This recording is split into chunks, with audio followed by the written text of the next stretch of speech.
Welcome back to the Drive Guide. I've got Jane with me today. Jane, Hello. How are you? Good, how are you? Doing very well. Excited? Now, I've invited you along today because you said to me you know nothing about cars. Nothing. Okay. Like nothing. Well, then this is going to be a fantastic opportunity to get an unbiased and, I don't want to say uneducated, but that's a bit rude. Yeah, no, uneducated, I would say it. Opinion of this car. So let's first of all start it up. Oh, yeah, Right. One more thing we need to do before we go. We just need to take the roof down. Oh, wow. Yeah, I wasn't expecting that at all. Yay. This car we have here is the 2017 Mazda MX-5. Specifically the RF model, and RF stands for retractable fastback, and that was that whole metalwork dance that you just saw there. That's the sort of terminology Mazda is giving to their metal folding roofs. But you can also get this car with a regular soft top closing. Okay. So what's the difference?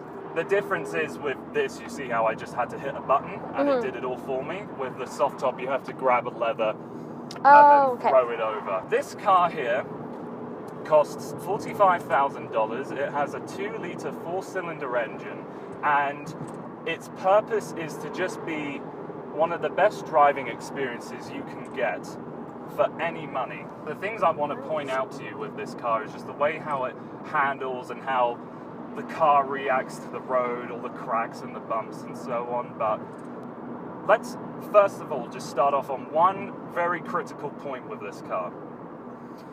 What do you think of the looks? I thought it looked very nice, very sleek, Okay. very low to the ground, which I'm not used to, but it feels very smooth regardless. Okay. The color is really nice for a sports car. Yeah. It's way better than like a plain black or silver or something like that. But Yeah. everything about it just makes you say, wow. Would you say it looks more feminine or masculine as a design? Oh, I would say almost in the middle. Like I In the could middle? see, like there are definitely more cars on the market that I would point out as more masculine. Okay.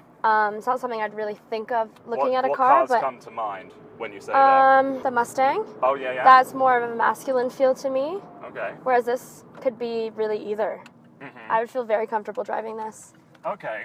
Now, I bring that up because one of the unfortunate stereotypes with the MX-5 is that it's regarded as a very girly car. Okay, yeah. It's That's what I was gonna- cutesy, it's yeah. small, and it's a stereotype that plagues this car, and I find it an utter shame.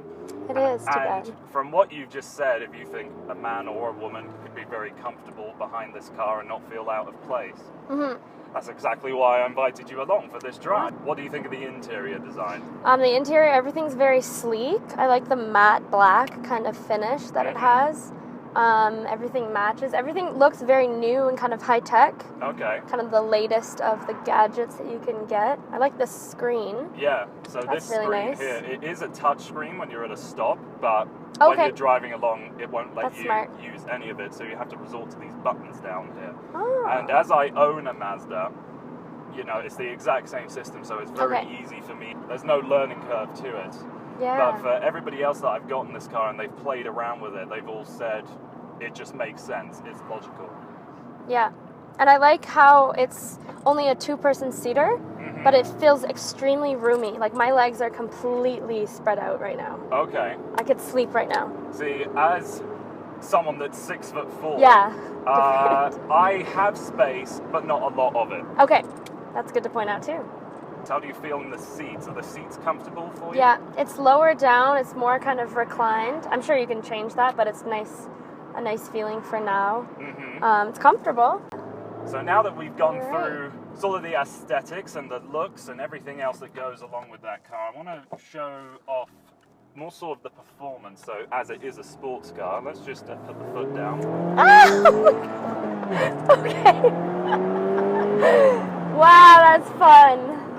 Now, what would you say in terms of that speed? I thought that was really fun, really speedy.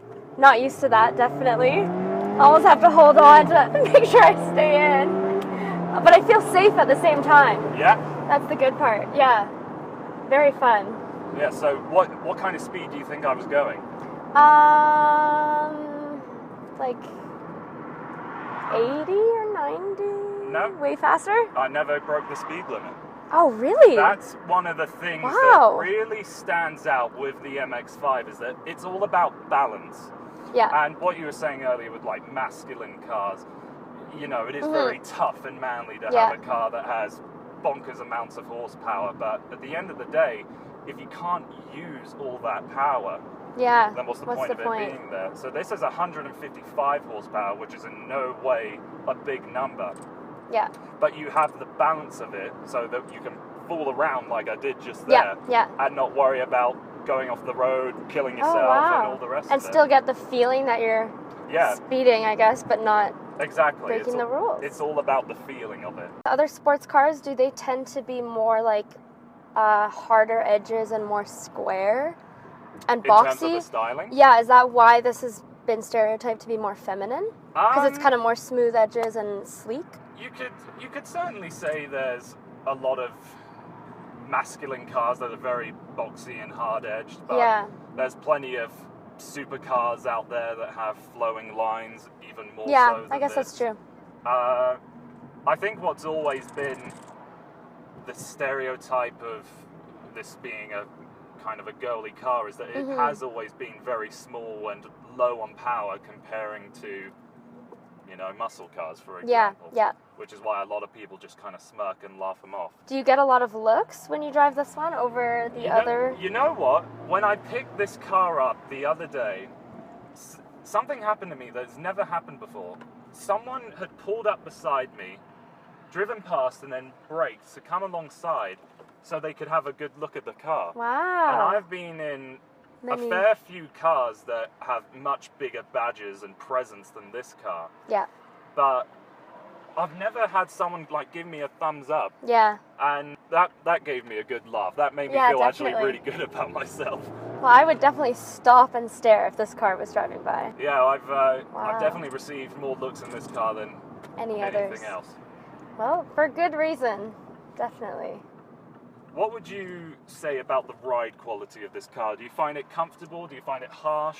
Yeah, no, I find it comfortable. It seems like very smooth on the road. I know with older cars or cars that I've driven before, it seems to be kind of more bumpy, especially when you brake over like 50 kilometers per hour. Right. But yeah, no, it feels very comfortable, very smooth. I wouldn't mind spending a decent amount of time or a long time in this car. What do you think of this car? I'm in love with it. I'm absolutely Have you in driven love with it. lots of other sports cars? Or a good amount to compare it to? Not a good amount to compare to, but the thing about this car is that all of the journalists love it. Yeah. They always say like this is the best car for the money and all the rest of it, and yeah. I've always wanted to find out what that actually meant. Yeah. Like, what is the standard of a good driving car? Yeah. And now that I've got behind the wheel and I've played around with it for a couple of days, I understand what makes a good car a good car. Yeah. It feels very fun. I kind of want to just keep driving. Even the cop gave us a look. Did he? Yeah. Oh, God. Let's just... In a good way. In a admiring kind of... Oh, okay. I'm going to go chase him. What do you think of the noise? I like it. Normally, I'm the kind of person that's like, oh my God, look at that sports car go by, like, making as much noise as they can. But when you're in the car, it's completely different. So much better. Maybe that's why people hate it on the road. They wish they were in it. Oh, definitely. Now I'm always just going to be like, oh, I wish I was in there. The joy those people are having. Yeah, now I understand. So we're about to conclude our trip here, Jane. About to drop you back off to your house. Now, in everything that we've experienced in our drive, what would you say is the biggest takeaway for you? Probably just driving in a convertible sports car that I would actually see myself driving in the future. A lot of the times I've always considered myself never like interested in these kind of cars. Just if they're there, I'll drive in them with a friend or something, but like this completely changed my opinion on that. This is awesome. Yeah. Very fun. So then, of everything we've said, was there anything you don't like about this car? I don't think so. Nothing that kind of put me off or anything. Nothing. Maybe just storage, because I'm so used to having like SUVs and cars that you can really pack stuff into, but this is not what that car is meant for. So yeah, absolutely. I guess that's just the difference. But yeah. Well, feels Jen, very roomy. Thank you so much for your Thank time. you. I hope you have a fantastic rest of your day. Thank you. You too.